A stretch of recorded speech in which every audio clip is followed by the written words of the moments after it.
Well, Espo, it's a joy to talk to you, to have you on here. Fun fact, we'll get into the whole deal here, but you actually are a podcast host yourself. You host a podcast here internally I do. called Around the Bases for us here in the office, where we get to learn a lot about our coworkers, which is awesome. Yep, So, but today you're the guest, all right? I am. Yeah, unless you want to take over No, hosting. we're I'm not good. exactly the award-winning host No, here. we're good. So. Thank you. I draw my inspiration from you and Greg. So Okay. thanks for doing such All a right. great job with our public facing podcast. I do our private one, so whatever I screw up, nobody ever, only internal people hear it. So Well, I appreciate that. So Anthony Esposito, Senior Vice President of Ticket Operations. We'll get into the backstory, how you got here, where you're from, all that. But I always like to start with I think Vice President of Ticket Operations, most people can hear that and probably got a decent idea of what it is you do. You're in ticketing and handling ticketing. Yes. But for Braves Country listening to this, just tell them about your role. And I know no 2 days in sports are the same for any of us, but what a quote-unquote typical Yeah. day looks like for Espo. yeah, so it's a big title. It just means I've been here a while. So, but yeah, I've started, or I'm in my 19th season with the Braves. So, but yeah, I run the ticket office at Truist Park, and we are ticket operations specifically. So as you're walking up to Truist Park, the ticket windows, all the staff that are there on a game night, the people working behind the scenes are my people. So essentially what we do outside of what you can physically see when you walk to Truist Park with staff at the windows is we like to define ourselves as we're the magic behind the button. So it's as simple to say as that. So when you go to buy a ticket online, braves.com/tickets, and you click the buy tickets button, your whole journey from there is what we do. We set up the events, we help determine the pricing, any promotions that are on there. We're making it happen so that you can purchase the ticket. So we work directly with Ticketmaster as our primary vendor, work with Major League Baseball to make sure those links are there. So when you go to click to buy, it's all there. But we're making sure the event's set up from the front end, whether you're buying a game ticket, whether you're buying a parking pass. That's what our staff does.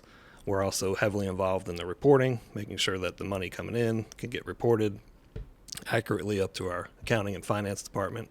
And we're, if any A-list members are listening, our A-list member play day events or A-list member discount, we're setting those events up or that discount up, making sure you can take advantage of it when you go to concession stand or retail and get your discount. But in the simplest form, we are the magic behind the button when you go to buy tickets online. Okay. I think it goes without saying, anybody listening would probably think the same. That's a massive undertaking and a really massive responsibility. One that I know I couldn't do and I don't envy, and I'm glad that you and your team are the ones that are able to handle this stuff, because if people like me were in charge of it, there'd be 3 people with tickets and the 39,000 people very mad outside without tickets. So. It's a tightly, we're audited very heavily. We have some outside auditors, but yeah, it's a very tightly run operation. It has to be, because there's 3 million tickets that are going to pass through here this year, and every single person has a ticket for a seat. If you have a standing room only ticket or a general admission, you have a ticket with a barcode that gets you in and only you. So making sure that everything matches up so that when it's time to enter, whether you're scanning into the parking deck, scanning into the game, we know it's Ricky and it's Ricky's parking pass or it's Ricky's ticket and it's scanning in and it's valid and everything is good to go. So there's a lot behind the scenes that goes on to set that up and make it happen. Fortunately, we've got a great staff downstairs that work for me and work with me, and we make it happen. We're the magic. Especially these last few years, man. Like, I tell you, especially for those of us who worked here through the bizarro world that was 2020. COVID. Yeah, to I was see, a member of the grounds crew that year. Were you? Yeah, there's no fans in the stands. There's cardboard cutouts. Yeah, which we helped sell and place and yeah. zip tie in. But yeah, a couple, myself and we were all. I think you were only allowed 150 people in the building at any time during COVID, and that included ball boys, bat boys, anybody, security, and so staff were asked to kind of just help out. So there were staff working in retail, there were staff, working engineering, dispatching if anything needed, if anything was out, if the players needed anything during the game that was out of whack, and then also the field needed to be taken care of. And obviously during COVID you weren't hiring, so we had to use our resources we had. So myself and I think 3 others from ticket office specifically worked on the grounds crew that year. We had some staff in engineering that helped out, or some of my staff helped out in engineering. We had some of my staff help out in the retail shop. But that was a unique season. So It was very unique. I was one of the, on an average night in the press box, there'd be, I'll say the average was 5 people, counting myself. And there was one night in particular where I think there was 3. 3, yeah. And I remember there was one night in particular, I don't remember which game it was, but after the game ended, at the time I was still living here in the Battery. Of course, I just recently moved and we found out I'm now, we're neighbors now up in the Ackworth area. So, which I'm very happy about. But living here in the Battery, which I had a great 8-year run living here in the Battery, but I will never forget after a game in 2020, I left out of the press box and I walked through the Battery to my apartment. And from the time after I got out of the press box, so from that point all the way to my apartment here in the Battery, I did not see one other human being anywhere in the Battery, Atlanta. Yeah. And I remember thinking like comically a little bit in my head, like there was just going to be a tumbleweed or something growing through. And so I think I come back to that now when we're talking about ticketing and the 3 million fans that you guys handle coming in here every year. And it makes me that much more appreciative of it, looking out and seeing a full ballpark in the full house, pretty much every night. Yeah, I mean, I do say, I mean, COVID was a bizarre year for everything. Selfishly, from what I do each game, it was a fun season. Like I literally sat in the stands down the left field line, beat a drum to cheer the players on, change bases every 3 innings, drag the field, take care of the field before and after the game, but actually like sit and watch the games, like be there. Yeah. You know, in my office and what I do, we're kind of hidden. Most games, I'm just watching the games on the TV in the office, and I'm kind of watching it the same way anybody listening that's not at a game is doing, sitting on their couch. So, it was fun in that sense that I could actually be out and watch the games, and that was a fun season. We made the postseason, abbreviated season, but to your point, there's nothing better than a full packed out Truist Park and 41,000 people just going crazy. Well, the atmosphere we have here now would be special if 2020 hadn't happened. It's just a special atmosphere and a special thing we have going on here right now on a nightly basis, and it's why seemingly every professional and in a lot of college teams too are now trying to replicate what has happened here. Yeah. So it makes me. I think, but having gone through that, it just makes it feel that much more special. Yeah, it does. I mean, the Battery is. If you have not experienced the Battery, it's something else. And why any team that's looking to, come, build new, find real estate, why they wouldn't replicate what we've done is, it's unbelievable. So, taking 80 acres of land and just making it your own, it's pretty special for sure. Very special. Okay, well let's back up. So I want to know.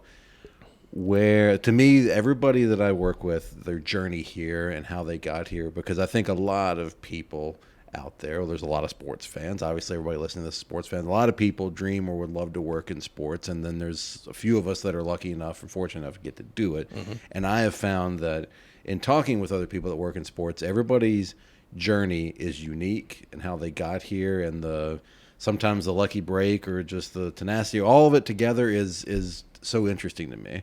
And I'm definitely a product of like, I feel like I worked hard, but I had some very fortunate breaks along the way. So I always love hearing, like, so we'll start from the beginning though, like where you grew up and what spawned your love of sports. Yeah, perfect. I did not live in an MLB cave for a year as a fan, making funny songs on guitar. But hey, we all. I haven't. That's part of my story. It's a little different. Yeah. No, but born and raised in upstate New York. So Hudson, New York is a little town on the Hudson River, which is on the east side of the state of New York, close to Massachusetts. It's about 2.5 hours north of what everybody thinks of as New York when they think of New York as Manhattan, New York City. Where I was living in a cave for a year. Where you were living in a cave. Yeah. So I was if you got in a boat in the Hudson River and went north, I don't know, 120 miles, you would be in Hudson, New York. So we had an Amtrak stop, so you could have gotten on the train. Oh, I took it once I don't remember where I took it, but I was on it one time. Yeah, you probably passed through Hudson. Yeah. So yeah, just a small town. I kind of relate it as a ticketing guy. Basically, if you took our outfield seats from foul pole to foul pole in fair territory, that's about 6,000 people. That's how big my hometown was. So okay. The outfield seats and the chop house space. That's how many people were in my hometown. But yeah, born and raised there. My whole family was there, and Went to junior college there, so graduated high school 1994. Went to junior college 95, 96 up there at SUNY Ulster Community College. Okay. Fortunate, I played baseball. Fortunate in 1996, we played in the Junior College World Series. Oh, that's awesome. Small little fact. So that was fun. That was held in Batavia, New York, which is Western New York. How'd you guys do? We lost 2 games and we went back home. Oh, but you got to play in the JUCO World Series. Oh, we did. We played in the JUCO World Series. The team we lost to first ended up winning the whole thing. They were a team out of Wisconsin. Oh, see, that's what you want. If you lose the whole thing, you go, well, we lost to the champs. That's what you want. Yeah. They were. I think they were They were back-to-back champs. They were a good program, but it was a great experience.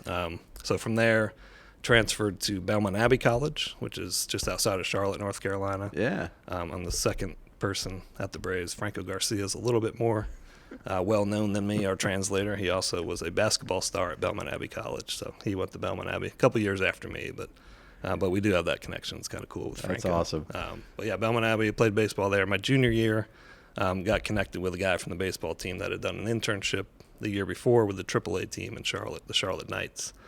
So he was in the ticket office during the day, and then during the games, he was the bullpen catcher. Where was oh man, I love minor league stories. Victoria, producer, she's the same. She comes from the Rocket City Trash Pan. That's where she was at before here. And as I've told her, and I'll tell you, I didn't. I had a different route, but I've always thought that the folks who come up through the minor leagues, and I'm talking like in working in baseball now. Obviously, all the players come through the minor leagues. Folks who come through the minor leagues to me, tend to be very well-rounded, and you know that there's dedication and a love of the game there because, it's baseball and it's fun, but it's hard. And you're wearing a zillion different hats at once. A zillion hats. So when you come to the big leagues, you're in marketing, you do marketing. You're in ticketing, you do ticketing. When you're in the minor leagues, like you're doing everything. You're pulling tarp, you're selling signage, you're selling tickets. And you're catching in the bullpen. You're parking cars, you're catching in the bullpen. Yeah.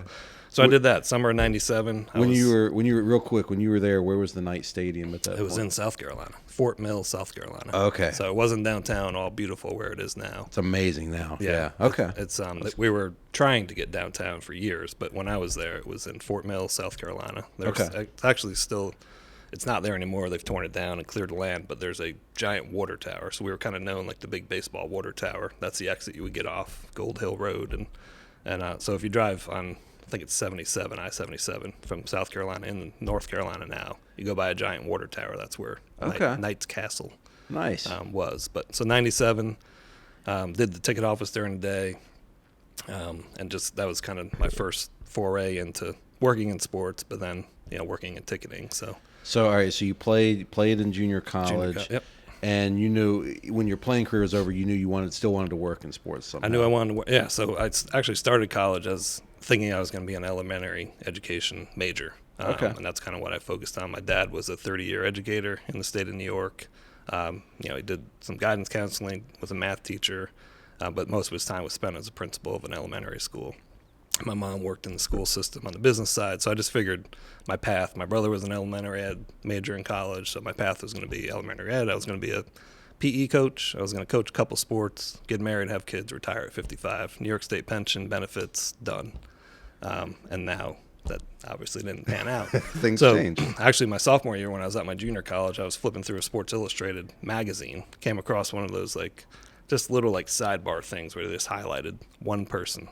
And it was an executive at the time, I forget his name, but with the LA Lakers, and just kind of told his story real quick and how he went from being a popcorn vendor to a executive in the front office for the Lakers. And I was like, oh, you can work for sports teams. Like, oh, that's pretty cool. Maybe I'll pursue that. And then got to Belmont Abbey and changed to sports management for my major, and then finished out my college career as a sports management major. So was ticketing something you were interested in, or was it that was the path that it just ended up taking you that way? I had no idea about ticketing. So the guy, Bart Davis from Belmont Abbey College, he was the ticket office intern the year before. And so he ended up, I kind of followed. They got the next in line from Belmont Abbey, and you were assigned to the ticket office, and then you were the bullpen catcher during the games because you played baseball, and we both actually caught in college, so it worked out. It's not like we were going into the position, but it was 1997, and they were the AAA affiliate of the Florida Marlins, Okay. at the time, and the Marlins won the World Series in '97. So that summer, actually got to Levon Hernandez came through AAA, Antonio Alfonseca, Kurt Ojala, Bob Natalie, Mike Redmond, some guys that ended up playing for the Marlins or that World Series year, or had an impact on the Marlins in later years. So it's kind of cool to hang out with those guys. So I'd work in the ticket office 8 to 2. I'd go down and catch some side sessions for the guys that weren't throwing that night, and then I go back up to the ticket office, fill some more orders till probably 6, head down to the clubhouse, get a dinner, get my uniform on, then I go hang out on the bench. First probably 2 or 3 innings, then I'd walk down to the bullpen and hang with those guys for the rest of the game. So it was really cool.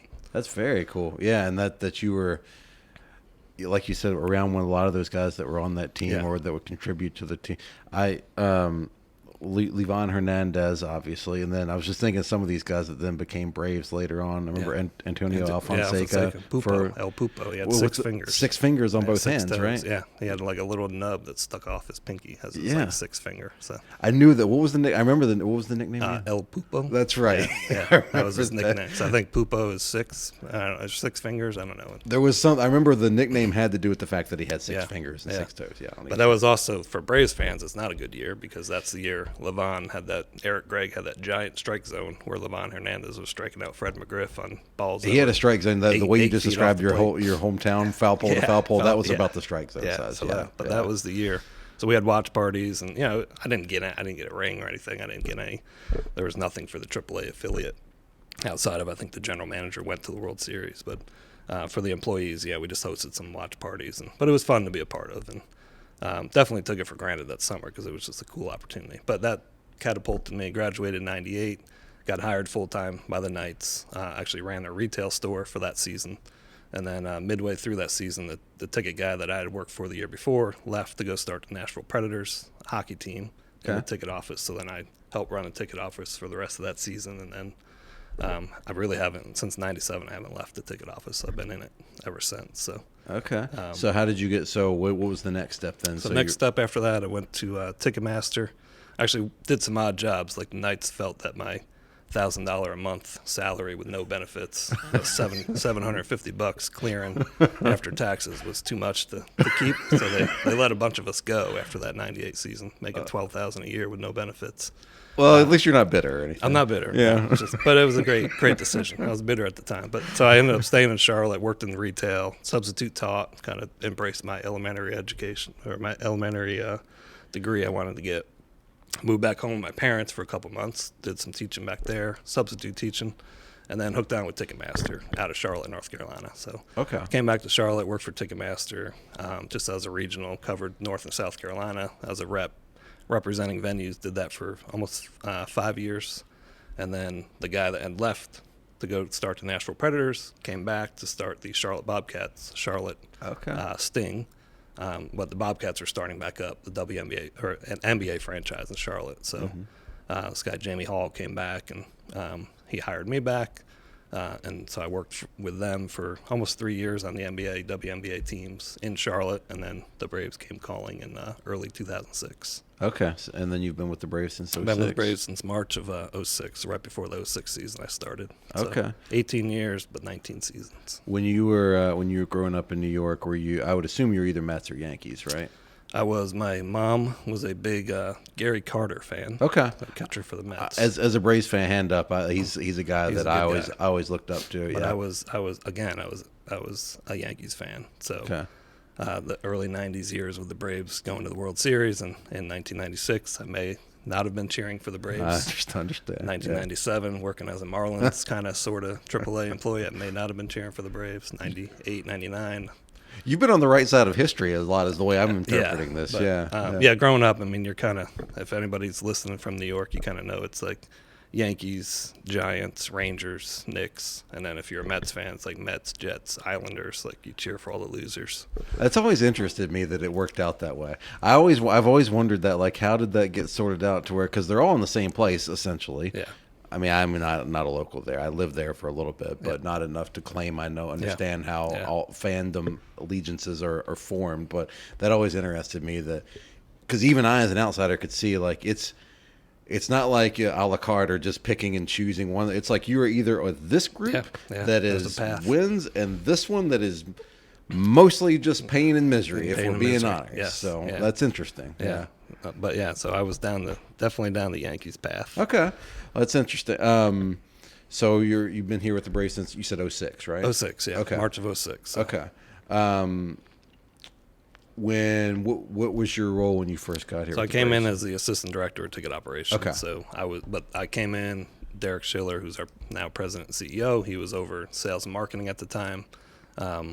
He brought me in basically with a succession plan. So there was a gentleman in place, Ed Newman.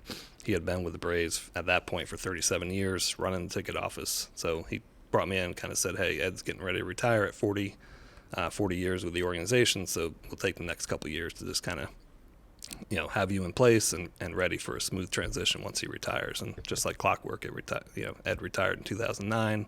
I took over as director of the department, and then, as I said, I'm senior vice president of ticket operations today because I've been here for so long. I've been getting promotions along the way. So. Yeah. So what are some of your favorite? You've been here for almost 2 decades now. What are some of your favorite part or favorite memories of working on the job? And favorite parts, either or. Favorite parts of the job? I mean, obviously the people. We have a great. I mean, it's just a testament. If you see the leadership, especially senior leadership that's here with the Braves, it's people that have been here. Paul Adams running ticket sales. He's been here since I think he started in 1989. Jim Allen. Paul hired Jim Allen. Jim's been here since the early 90s. Mark Lehman, he was working with Jim flipping burgers at Atlanta Fulton County Stadium. So those guys are they've been here a while. And then with the management we have in place now with Mike and Derek, they came on in, I think, 2003, 2004. You get here, it's a good place to work. You don't leave. And it becomes, it's cliche, it kind of becomes family, kind of an extended family. And then, but yeah, it's definitely the people, working with the people, and then just in the business we're in the customer service business. So just it's kind of the mecca here of helping people. When you have 3 million people or more coming through every season, you're in the business, the customer service, and making the experience as great as you can. So being able to play a small part in making someone's Braves experience, the best that we can is pretty special. Absolutely. I can even see it in when, like, my family, because of me, I brainwashed them years ago into watching the Braves every single night up in Virginia, and they're big fans and they come down. But then even like when my Nana, my grandmother, came down for the first time for a game a few years ago, she's a huge sports fan. Mm-hmm.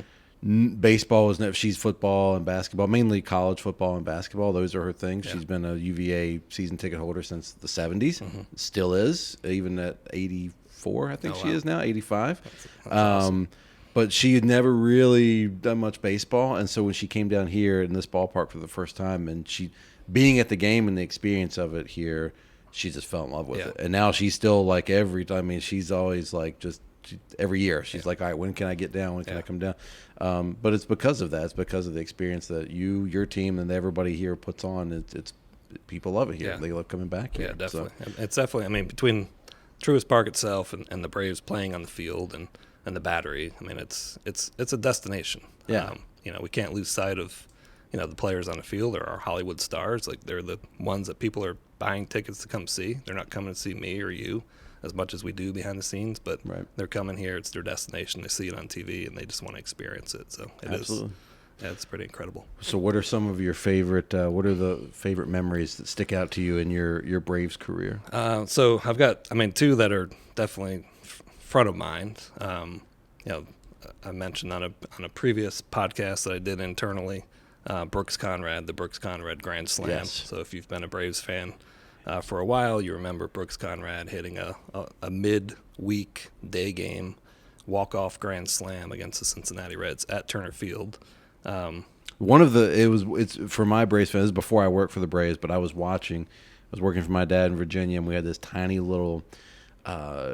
Remember this? I'm going to date myself a little bit here, but you'll know what I'm talking about. the old school where you could buy the TV that had the VCR Oh, yeah. built into it. Yes. So we had a tiny one of those in the back of my dad's office where my little Yeah. desk was, and I had the game on, and I literally, I think it was a Thursday. You said it was middle of the It was week. middle so, of the week. I think it was a Thursday. It was like a Thursday day game or something, and watched that, and it was just unbelievable. And that'll be one of those games I remember forever. Yeah, So yeah, you that's see it on the awesome. highlights, and you remember it, especially if you were there. So as I mentioned before, a lot of the time we're in the ticket office. We don't really come out and watch the games, but we were done with our work. It was late in the game, so I was like, hey, let's just. And where we were positioned at Turner Field, we were right behind left field, so we could walk out of our offices through Scouts Alley and be right in the outfield seats. So we just plopped down the last row of the outfield seats on the 100 level, and he just happened to hit the home run a section to our left, so like we were almost front and center for that moment. So it was really cool for staff just to kind of we all remember that moment. That's awesome. So that was one that really sticks out. And then obviously 2021, the World Series run is the most recent one.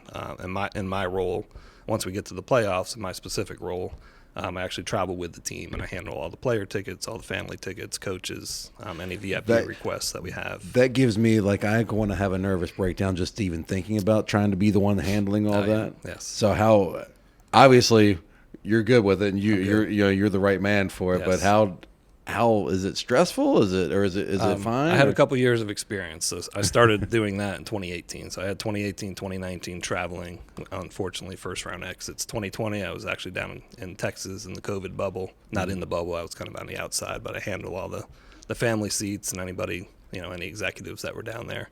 But yeah, so I had a couple years of experience. So 2021 was just, it was a blur. It's like everybody says. Yeah.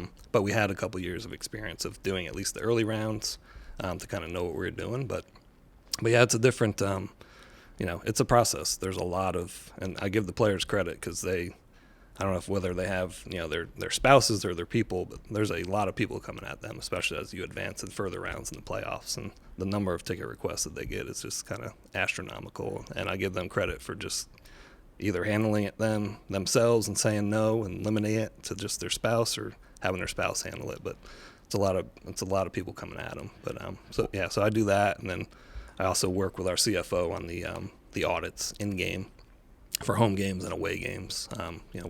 We have to settle with the other team and make sure the players are getting paid because players don't get paid for any postseason games outside of revenue that's generated from their games because their contracts end when the regular season ends. So I work with our CFO as well on working with the settlement each game. Well, you touched on something there a second ago that segues perfectly into my next question. How many times a day does somebody reach out to you to ask for free tickets? A lot. Yeah. It's a lot, and it's it's a lot, especially for the Braves. But also just kind of being the ticket person that I am, and I'm, there's a organization called the International Ticketing Association, INTIX, INTIX is short. So I'm connected through that, and I'm connected with venues around the country, just contacts that I've made over the years. So a lot of the requests sometimes are for, hey, I'm going to be out in LA for this weekend. Like, can you help with, tickets to the show internally? People asking internally, but externally from the Braves side, yes, it's a lot. It's a lot of requests, and fortunately we have a easy way to purchase tickets online that I most times just point people to and give them some pointers on. Based on the price they're looking for, like here's the best area for you to, if you want to pay this price, here's the best area for you to look for to purchase tickets. But yeah, we get just as employees in general, we get a lot of requests. You work for the Braves, everybody assumes like, oh, you get to go to every game, watch every game, like, get tickets for every game. Like, no, it's not the case. But yeah, it's not that simple. Yes. My problem is I'm a people pleaser and I want to make everybody happy. Mm-hmm. So that's reason. Well, there's a zillion reasons why I would not be qualified to do your job, but that's near the top of the list. Is I would just have a hard time dealing with all the people reaching out, and I'm sure you build up, some, immunity to it, I guess, but still, but yeah, I mean, and the World Series runs and playoff runs, it just multiplies each round. So fortunately, I've got some great staff that work for me that they're able to assist and take a lot of the pressure off and just help either point people where to go or help people out with purchasing. So. Well, Espo, what last question? Yes. This is this is another one I like to ask everybody I talk to here in the office. So, what would be your advice to someone that's looking to work in the sports industry? So my advice would be follow the path that Victoria and I followed, and I mean, if you're in a position to start at a minor league team, 1,000% of the time, work for a minor league team, even if it's for one season. Just see what it's like. If you're not in a position, then there's likely a venue or a sports team near your house where you can get on their game day staff and go work on their game day staff. Be an usher, be a ticket taker, working concessions. Just kind of be around people and customer service, and just see the event kind of come to life. You're here before gates open. We're here well before gates open, but as a game day staffer, you're here probably 30 minutes before gates open, an hour before, depending on your role, what you have to set up. But just working on the game day staff, and kind of that's your foot in the door. And I always tell a lot of people that reach out and ask, if you do have a minor league team near you, or at a performing arts center, or an arena, or an amphitheater, like anything that does a reserve seat or general admission, anything that provides like required admission to get in, go work there, work on their game day staff. Just take a part-time job. It's going to be after your job ends. So you can take a part-time job on nights and weekends. That's when events are happening. And then just get exposure. And if you like it, then, that could lead to a career, or, an opportunity either with that organization or with a sports team, depending on what you want to do. But it's definitely a grind. It's not easy. There's a lot of hours. There's a lot of time. Think about what time we get here in the morning. We're here 8:30, 9 o'clock, 10 o'clock. Gates open at 5:30. So we've already put in a 7.5 hour day, 9.5 hours, 8.5 hour day by the time gates open. And then people are coming in for the game, and we're here supporting, working the game. So it's almost people have discretionary income they're spending to come here. We're working all day, and then we're also working when they're coming to spend their extra money. So we've got to step it up a notch once gates open and provide a good experience for the fans. That's great advice. Whenever somebody asks me about working in baseball, specifically, not just sports but baseball, even at the major league level, this is in the minor league level, would be even another step beyond this.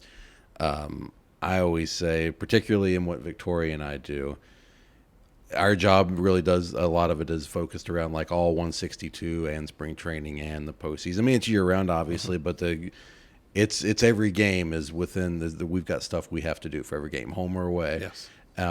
So even at the major league level, I always say, if you want to do something in specifically this area, you better really love baseball, because if you don't, you won't last in this.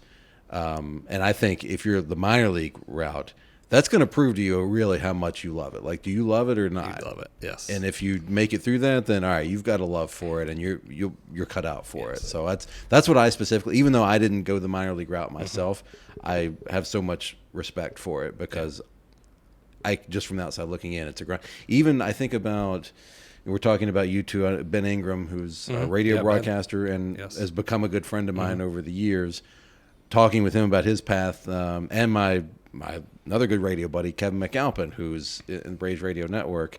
Both of them had stints in independent league baseball. Yeah. And then minor league baseball. I mean, the indie league and minor league, it's bus rides. Yeah, they did the whole thing. You did the whole thing, and that's tough. But you you find out how much you love it and how much you're willing to put into it. Ironically, you think about a 9-to-5 job, and you're like, wow, I could never sit still and be in a 9-to-5 job. It's so funny you say that. That's how I feel. Yeah. Like, I need just constant chaos, like controlled chaos. But I need the chaos of like working for a professional sports team. I love that you said that so much, because I think about that with myself all the time. How a regular 9 to 5. No nights, no weekends. I would go. It sounds dreamy, right? But I'd go nuts. Miserable to no, us. No, that's what I'm saying. Yeah. It sounds like I would go crazy. Yeah. And the way I've never thought of it though, of I need the chaos. Yeah, that's exactly right. I need the chaos. Yeah, no 2 days are the same. It's controlled chaos. Oh, I love it. Well, that's a perfect place to end it right there. We'll end it. Espo, thank you so much for taking the time, man, and for everything you do here. And we appreciate you, man. Thank you. Thanks, Ricky.